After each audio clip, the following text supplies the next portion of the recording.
Assalamualaikum warahmatullahi wabarakatuh.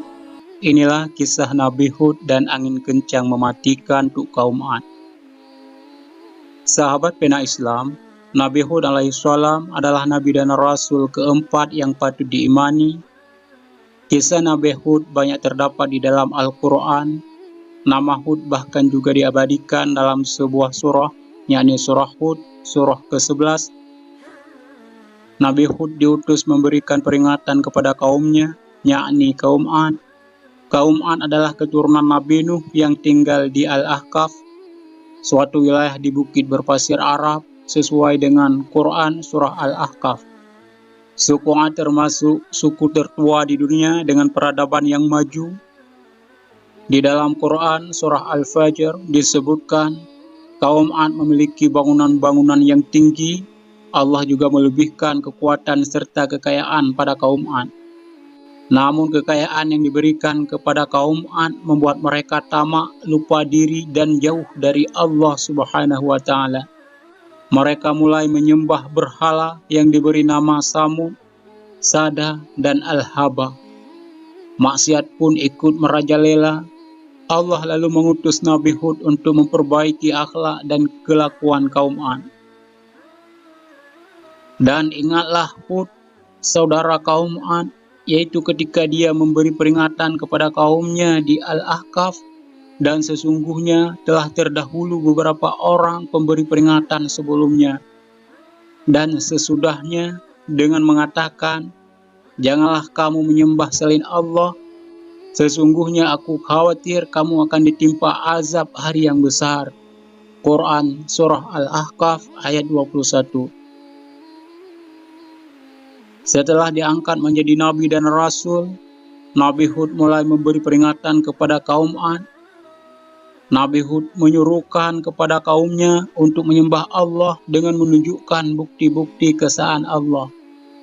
Alih-alih percaya kepada Nabi Hud, kaum Ad justru melemparkan cemohan dan menyebutkan Nabi Hud dengan sebutan orang gila. Dengan sabar, Nabi Hud menghadapi segala caci maki yang diberikan untuknya. Nabi Hud tetap tak gentar menyiarkan agama Allah dan menyatakan bahwa azab akan segera tiba bagi orang yang kafir. Bukannya menurut kaum Ad justru balik menentang Hud untuk segera menunjukkan azab itu. Keangkuhan kaum Ad membuat Allah menunjukkan kekuasaannya dengan menurunkan azab dalam sejumlah tahapan. Tahapan pertama, pembalasan Allah kepada kaum Ad adalah berupa bencana kekeringan yang melanda ladang dan kebun mereka. Kekeringan itu membuat kaum Ad kehabisan stok makanan, mereka pun kelaparan.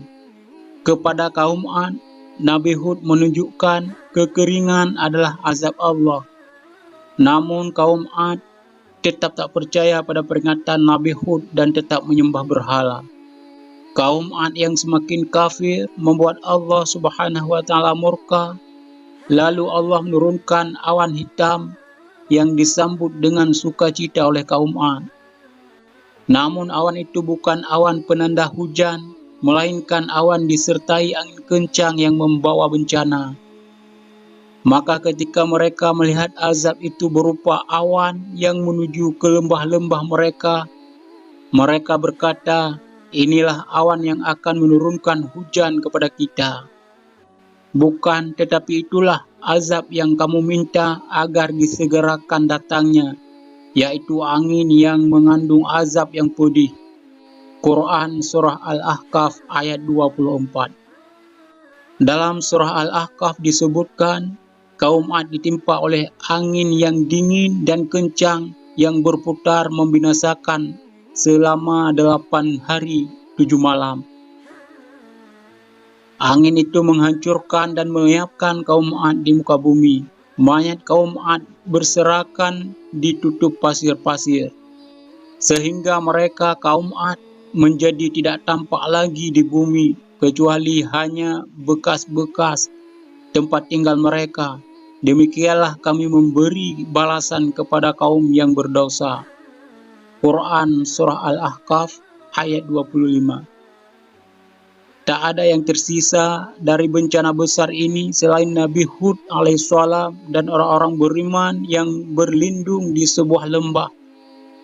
Setelah kaum Ad binasa, Nabi Hud dan orang mukmin hijrah ke Hadramaut memulai kehidupan baru. Kisah Nabi Hud dan kaum Ad ini memberikan banyak hikmah dan pelajaran yang masih relevan hingga saat ini.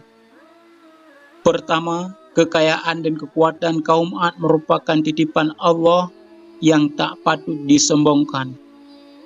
Kedua, janji Allah akan azabnya adalah nyata. Allah menunjukkan kekuasaannya dengan menurunkan angin kencang yang menghancurkan.